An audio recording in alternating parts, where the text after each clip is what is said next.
Chapter 90. After a long pause, Alex turned to Alfred. This old man seems to be quite sharp. He thinks that he won't be punished as long as he doesn't answer. Alfred, shatter both of his legs. Yes, Mr. Anderson, Alfred obeyed.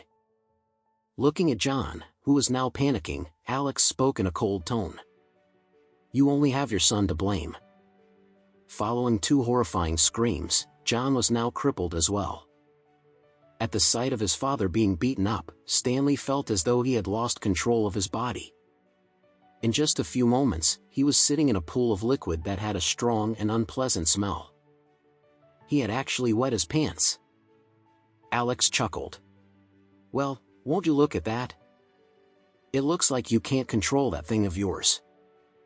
It's the main cause of everything that has gone down up till now.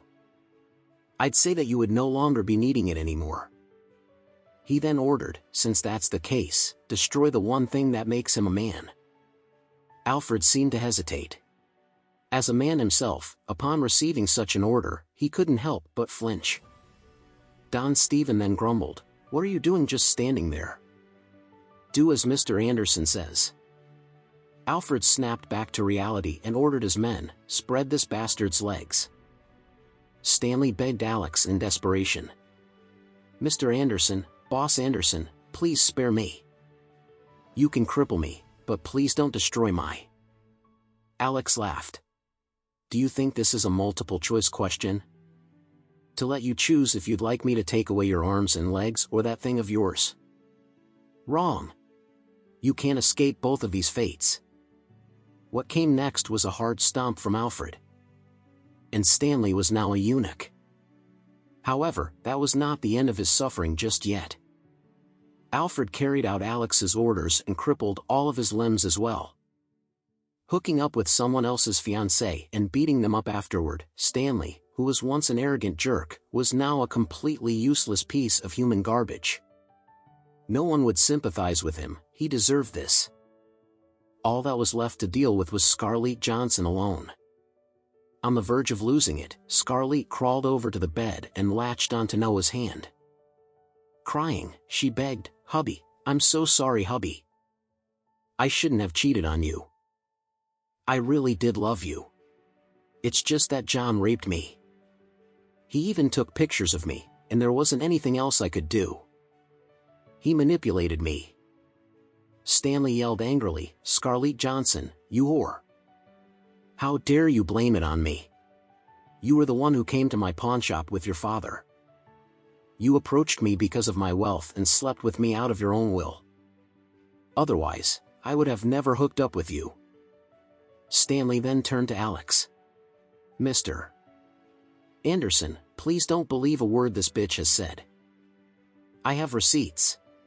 She was the one who added me on iChat, and she was the one who told me that it was love at first sight. She even sent me quite a number of nudes and explicit photos to seduce me. All of those pictures are still in my phone's gallery, you can take a look. Scarlett's face turned pale. John, you bastard. Didn't you promise to delete them right after? Stanley clenched his teeth. You evil bitch. Thank God I didn't listen to you and save them on my phone, otherwise, I would have been killed because of you.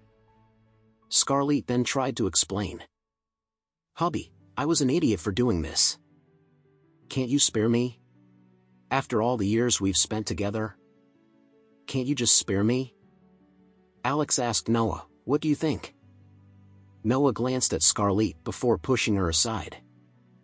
I don't know this woman. Upon hearing those words, Scarlett Lewis broke down crying.